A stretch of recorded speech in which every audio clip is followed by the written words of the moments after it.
Senator Mullin, you are recognized for your opening statement. I think before I can start my opening statement, I have to address the remarks that the chairman made, calling me a liar. Sir, I think everybody in this room knows that I'm very blunt and direct to the point, and if I have something to say, I'll say it directly to your face. If you recall, back in my House days, we actually did have this conversation because of the remarks that I made. You were in a room. I simply addressed that I said I could understand because of the behavior you were having, that I could understand why the neighbor did what he did.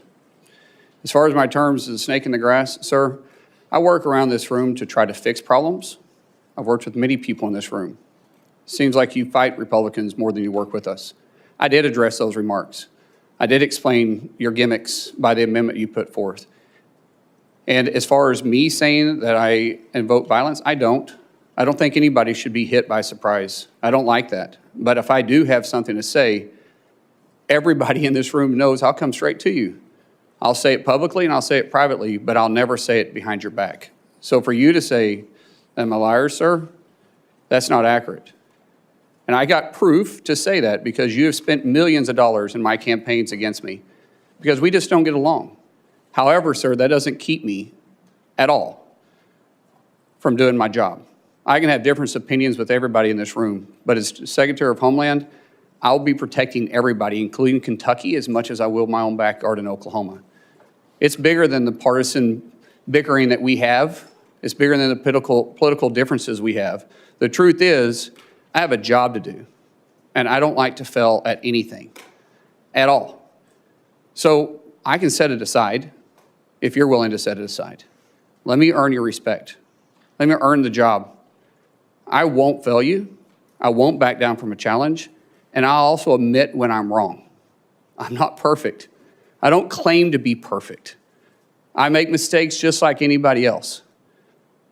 But mistakes, if you own them, you can learn from them and you can move ahead. And I'll make that commitment to you. Ranking Member Peters, Chairman Paul, I do thank you for this opportunity. It is a humbling experience. A kid from Westville, Oklahoma, that grew up with a dad that worked hard. He set the work example for all of us. And all my families, and my siblings, we all work hard. And I'm proud of the family we have.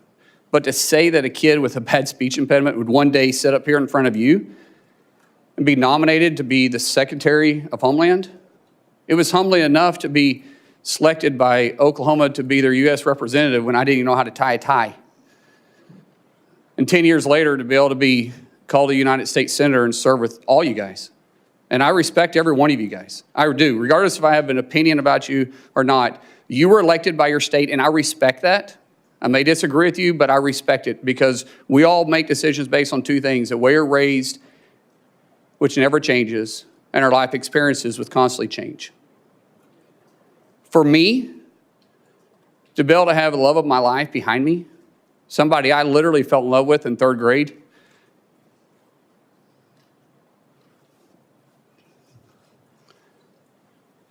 I knew I was going to marry her in eighth grade. She didn't know that yet. We had to work through that process. But at 18 years old, and I was 19, she agreed to marry me. I didn't have anything. I was on a wrestling scholarship, living in a dorm. She was cheering at Northeastern State University. I think she fell in love with my truck, because my truck was pretty cool. But the truth is, we didn't know what we didn't know, but we did know we loved each other. And I haven't been perfect. I apologize to her quite often and send her flowers all the time. But I still am humbled by the fact that we've got to enjoy this walk together. We've had God on our side and her right beside me.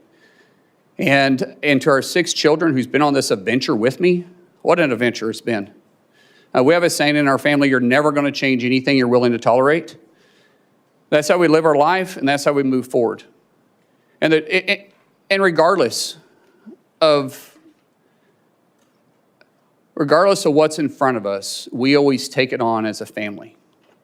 And I'm not scared of a challenge. I am scared of failure. And so I will work hard each day. I'll work hard to make the 280,000 employees at DHS with the 22 agencies that's underneath me, proud. I'll show them somebody that no one will outwork. I'll work beside them every single day to not just secure a homeland, to bring peace of mind and confidence to the agency. My goal in 6 months is that we're not in the lead story every single day. My goal is for people to understand we're out there, we're protecting them, and we're working with them. My goal is to make every one of you guys proud. My goal for those that don't support me, regret not supporting me. But we have to get DHS funded. We have to.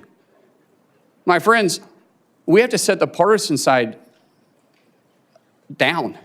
And we have to realize that we're putting our homeland and the peace of mind at risk for the American people.